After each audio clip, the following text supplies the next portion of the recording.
사랑하는 가족 여러분, 오늘 화요일 아침 예배 아버지 앞에 올려드립니다.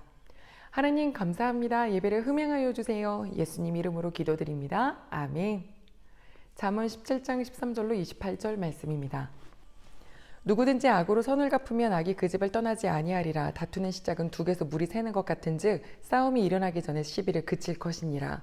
악인을 의롭다 하고 의인을 악하다 하는 이 두 사람은 다 여호와께 미움을 받느니라. 미련한 자는 무지하거늘 손에 값을 가지고 지혜를 사려 함은 어찌민고. 친구는 사랑이 끊어지지 아니하고 형제는 위급한 때를 위하여 낳느니라.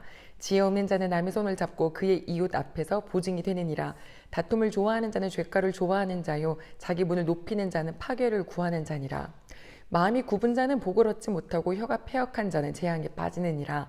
미련한 자를 낳은 자는 근심을 당하나니 미련한 자의 아비는 낙이 없느니라.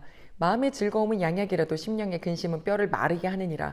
악인은 사람의 품에서 뇌물을 받고 재판을 굽게 하느니라. 지혜는 명철한 자 앞에 있거늘 미련한 자는 눈을 땅 끝에 두느니라.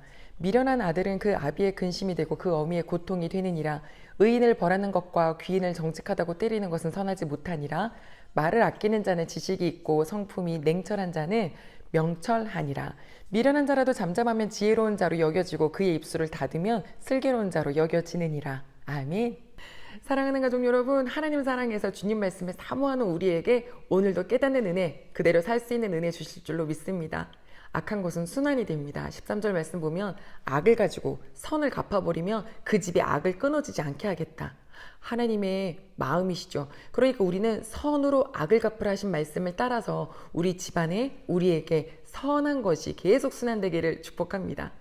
다투는 것이 제일 재밌다는데 아니요, 우리는 그 다툼의 처음 시작점을 딱 막아줄 수 있는 저희가 되기를 기도합니다. 14절 말씀 보면 댐이 무너지는 것은 처음에 그 물이 새는 걸로 시작하지요. 마치 그것처럼 다툼도 시비라는 것이 시작되는데 요거를 불러 일으키는 자 말고 딱 치치칙 하고 막아주는 자, 아니 그런 사람이 하나님의 자녀, 화평케 하는 자녀가 되겠지요. 자, 오늘 미련한 자를 말합니다. 16절 말씀 보면 손에 돈을 쥐고 지혜를 사겠대요. 사실 그 미련한 자는 말씀도 안 들리고 말씀에 관심도 없으면서 돈이면 다 되는 줄 알아요? 아닙니다. 세상에는 돈으로 안 되는 게 훨씬 더 많습니다. 즐거움, 기쁨, 만족, 긍정, 이거는 돈으로 못 사요. 하나님이 주시는 힘으로만 살죠. 자, 오늘 17절 말씀 보면 친구, 사랑이 끊어지지 않고 형제는 위급한 때를 위해서 있다는데 혹시 오늘도 돌아보셔야 될 형제가 있으신가요? 귀한 식구들을 그 위급한 때의 친구가 되어 주십시오. 18절 말씀 보면 지혜가 없는 자, 그러니까 미련한 자는 남의 손을 잡고 그리고 그에게 보증이 된다라고 했습니다. 보증에 대한 말씀을 잠언의 도처에 이렇게 주셨는데 이것은 우리를 보호하려 하심입니다. 사람 좋은 사람 좋죠. 마음 좋은 사람 좋죠. 하지만 보증이라는 것은 그 사람뿐만 아니라 가족들까지 다 해를 끼치고 때로는 대대로 힘겹게 하는 경우가 됩니다. 그러니 주고 잊어버릴 수도 있는 만큼 딱 주어야죠. 보증은 안 됩니다. 네, 줄 수 있는 능력이 커질 수 있기를 오히려 그렇게 기도해야겠네요. 19절 말씀 보면 다툼을 좋아하는 자는 죄를 좋아하는 자자. 그렇죠. 뭘 좋아하세요? 다툼요? 그럼 우리는 죄를 기뻐하는 사람입니다. 다툼을 치칙 막아주는 사람 되기를 아까 소망했죠. 자기의 문을 높이는 자는 결국엔 파멸이다라고 했는데 자기 문을 높인다는 건 내가 제일이야, 우월감으로 사는 사람을 말해요. 아니요, 세상은 더불어 살아야 됩니다. 그래서 이웃을 서로 사랑해라 하셨습니다. 자, 20절 말씀 보면 마음이 굽은 자는 복을 얻지 못한다.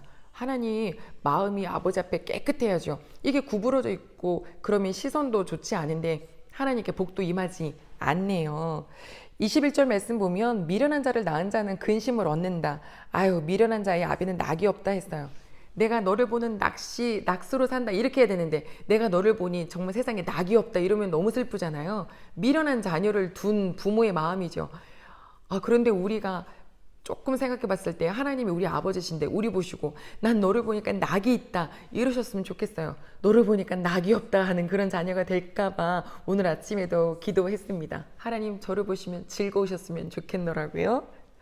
자, 오늘 그 다음 22절 말씀 보면 마음의 즐거움은 양약이다. 그쵸? 웃음이, 기쁨이 양약이에요. 그러나 근심은 오히려 뼈를 마르게 한다라고 했습니다. 심령의 근심, 우리 앞선 14장 말씀 보면 시기는 뼈를 썩게 한다라고 했잖아요. 뼈가 썩으면 괴사가 일어납니다. 혈액이 원활하지 않은 거예요. 그런데 오늘 또 근심은 오히려 이 뼈를 마르게 한답니다. 골다공증, 통증, 중풍 다 이게 뼈가 마르면서 오는 거거든요. 우리는 막 좋은 약 찾아 먹기 바쁜데 그게 아니라 마음의 근심 버리고 시기 버리는 게 최고로 좋은 양약입니다.